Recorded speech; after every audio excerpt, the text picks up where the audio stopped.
বিগত কাল ছিল 12ই জানুয়ারি স্বামী বিবেকানন্দের জন্মজয়ন্তী। সেই উপলক্ষে কিছু মাকু সেকু চটিচাটা হারামির দল কাল থেকে স্বামী বিবেকানন্দর একটি বাণী নিয়ে অপপ্রচার চালিয়ে যাচ্ছে, হিন্দু যুব সমাজকে বিভ্রান্ত করার জন্য এবং তাদের হিন্দু বিরোধী এজেন্ডা চালিয়ে যাওয়ার জন্য। স্বামী বিবেকানন্দ নাকি বলেছিল গীতা পাঠের অপেক্ষায় ফুটবল খেলা ভালো। হ্যাঁ বলেছিল, কিন্তু ওরা এটা বলবে না যে স্বামী বিবেকানন্দই বলেছিল গর্বের সাথে বলো আমি হিন্দু। এটা বলবে না যে স্বামী বিবেকানন্দই আমেরিকার শিকাগো শহরে হিন্দু ধর্মের প্রতিনিধিত্ব করেছিল। আর ওই মাকু সেকুদের বলি, স্বামী বিবেকানন্দ প্রথমত একজন সন্ন্যাসী, আর আপনারা হলেন চরম হিন্দু বিরোধী। আর আপনাদের মতো হিন্দু বিরোধীদের ক্ষমতা নেই স্বামী বিবেকানন্দর মতো মহান সন্ন্যাসীর কথার মানে বোঝার।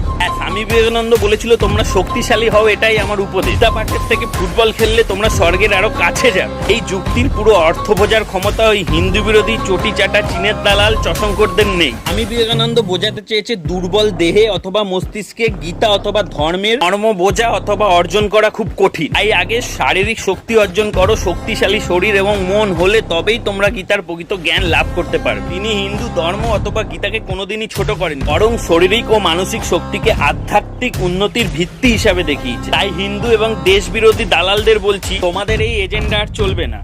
ভারতের যুব সমাজ প্রস্তুত তোমাদের প্রত্যেকটা ভুল প্রচারের উত্তর দেওয়ার জন্য। রাম রাম।